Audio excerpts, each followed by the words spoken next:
Hi, welcome to Daddy Kirk's Farm.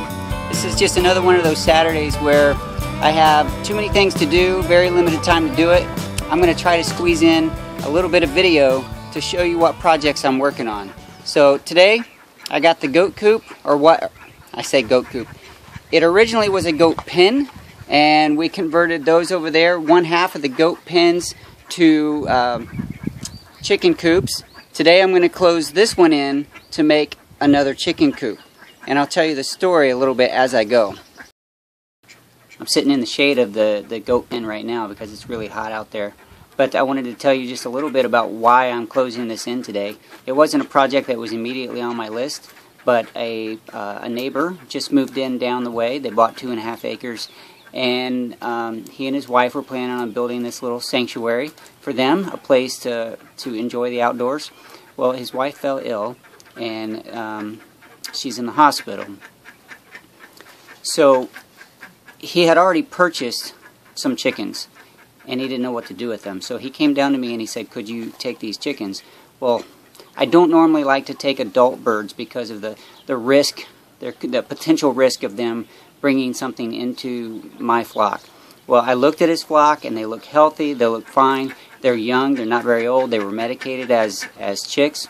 So I'm going to take a risk, but I am going to quarantine them for a short time, and that's why I'm building this coop today. I'm going to build a place for them to stay. Normally I would quarantine in the what I call the meat coop, but I have meat chickens right now, so I can't do that. So I'm going to build the front of this out and give them a safe place to stay until I can introduce them to my main flock. This is the goat pen. It's not used for goats any longer. So I'm just going to close the front of it in. I'm not going to do a really strict how-to, but I'm going to show you a few steps along the way. It won't be too terribly long, I hope. Possibly a little entertaining. We'll see. Stick with me. So first I needed to build a square-ish box to work with. Notice that the side poles on both sides are off. I expected that. But that box there that I'm working with now is pretty much square. So on to the next step. To incorporate some recycled material, so I put in 2 pallets, one on each side of the door, and that way I didn't have to use a lot of new material. It adds strength, adds shade, and it didn't add any money. So we got the door built, everything framed up, extra piece of pallet over here. So we're running out of daylight. I got my lovely assistant here that's going to help me with the camera a few times, but I'm putting on wire. We're pretty much finished for the night. I got to clean up the tools and go get the chickens. I did not put chicken wire on here yet. I'm going to add that later. This 2x4 rectangle wire is really strong and it helps reinforce the structure. So I like to put that on there first, I have discovered. So we are just about there.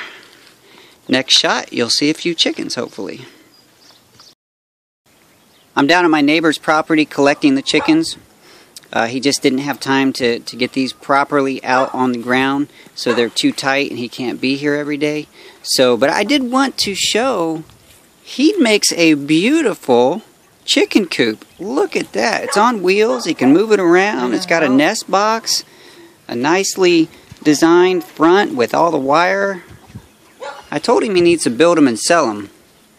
Right now his mind is not on that type of thing, and I can understand that. But if he gets down here and he gets a little rest, I'd like to talk more about building these chicken coops with him. Well, there you have it. There's the job mostly done. I still need to put a latch on the door and do a few miscellaneous things, secure things up, but it's pretty good for tonight. The chicks are in. They're loving their new space. I went ahead and moved in the perch that was in the duck pen. The ducks don't need it, and this will give a good space for the chicks to enjoy a new perch. So they're already loving this dirt floor. They were on a wire cage floor before, and so they've already taken a little dust bath, picked around, scratched around, and I think they're going to enjoy their home. Now this is temporary. They're going to move in with the main flock as soon as they're through with their quarantine, but it gave me motivation to go ahead and make this space worth something. Now I can use it for other chickens or ducks or whatever I feel like I need to do. So thanks for joining me here on the Daddy Kirk's Farm. I hope you enjoyed that. talk to you soon.